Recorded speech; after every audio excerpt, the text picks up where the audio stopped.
सम्माननीय सभापति महोदय, पूज्य गुरुजन वृंद, उपस्थित मोर प्रिय सान और बड़ भाई भौणी माने, आज यही पवित्र साधारणतंत्र दिवस विषय रे मते किछि कहिबाकू सुजोग मिलिथिबारु मो निजकू धन्य मने करूछि। आज 26 जनवरी 2022 मसीहा आम देशर 73तम साधारणतंत्र दिवस। आम्बे प्रतिवर्ष 26 जनवरी को साधारणतंत्र दिवस बा गणतंत्र दिवस भावे पालन करि आसुछु 1950 मसीहारू। काश्मीर ठारू कन्याकुमारी हिंदू मुसलमान जैन ख्रिस्टियान अमीर फकीर समस्ते एई दिवस को महाआनंद रे पालन करिथांती। जदि मो एहार इतिहास कहबाकू जाउछि से दिन थिला 1930 मसीहा जनवरी 26 तारिख राबी नदीर तट कांग्रेस लाहोर अधिवेशन। सेही दिन पंडित जवाहरलाल नेहरू भाषण मुग्ध करथिला समग्र भारतवासी को। ताहा थिला पूर्ण स्वराज डाकरा।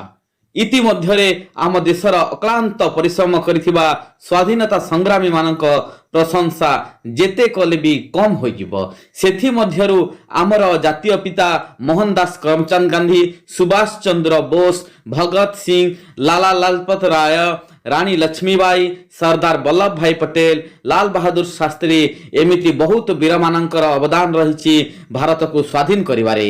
एही वीर मानकर दृढ़ मनोबल जोगु एवं अक्लांत परिश्रम जोगु आम भारत 1947 मसीहा अगस्त 14 तारिख मध्यरात्र रे स्वाधीनता लाभ कला।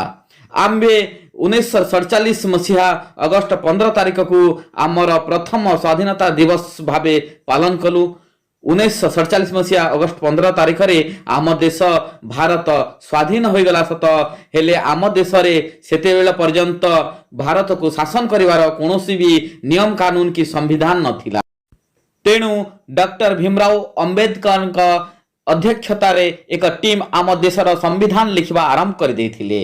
डॉक्टर भीमराव अंबेडकर सही महान अवदान दीर्घ 2 वर्ष 11 मास 18 दिन धरी संविधान लेखा चली। शेष 1949 मसीहा नवेम्बर 26 तारिख रे संविधान लेखा शेष होइथिला। किंतु आमर संविधान 1950 मसीहा जनवरी 26 तारिख रे स्वीकृति लाभ पाइथिला।